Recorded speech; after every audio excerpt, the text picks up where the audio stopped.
ఒక చిన్న పల్లెలో దావీదు అనే బాలుడు ఉండేవాడు.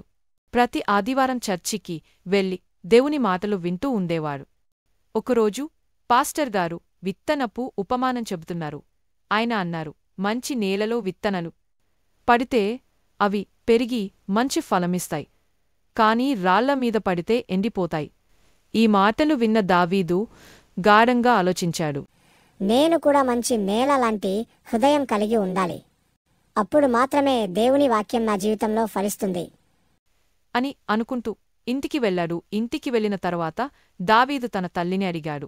అమ్మా, యేసు వాక్యం విత్తనమైతే నేను దాన్ని ఎలా కాపాడాలి? తల్లి చిరునవ్వుతూ ఇలా సమాధానం ఇచ్చింది. నువ్వు ప్రతిరోజు ప్రార్థన చెయ్యి, బైబిల్ చదువు, మంచి పనులు చెయ్యి. అప్పుడు నీ హృదయం మంచి నేలగా మారుతుంది. ఆ మాటలు విని దావీదు చాలా సంతోషించాడు. మరుసటి రోజు తన తోటలో చిన్న విత్తనాలు నాటాడు. వాటికి నీళ్లు పోసి జాగ్రత్తగా చూసుకున్నాడు.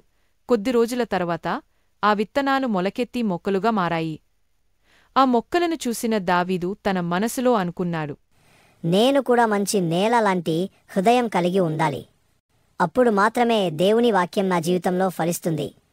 ఆ రోజు నుండి ప్రతిరోజూ దేవునికి ప్రార్థించేవాడు. స్కూల్లోని వారు అంత నన్ను మెచ్చుకునేలా చెయ్యి యేసయ్యా అని రోజూ ప్రార్థించేవాడు. కొన్ని రోజుల తరువాత దావీదు ఫస్ట్ క్లాస్లో పాస్ అవుతాడు. నేను రోజూ దేవునికి ప్రార్థిస్తాను, అందుకే దేవుడు నాకు మంచి జ్ఞానం ఇచ్చాడు అని అందరికి గర్వంగా చెప్తాడు. ఆ రోజు నుండి తన స్నేహితులకు సహాయం చేసి అందరిచేత మంచి పేరు సంపాదించాడు. గ్రామంలోని వారు అంత దావీదును మెచ్చుకున్నారు. చూసారా పిల్లలు, నాలాగా మీరు అందరూ కూడా ప్రతిరోజు ప్రార్థన చేస్తే దేవుడు మంచి జ్ఞానమిస్తాడు. అందరూ మనల్ని మెచ్చుకుంటారు. అందరూ తప్పకుండా ప్రార్థన చేసుకోండి.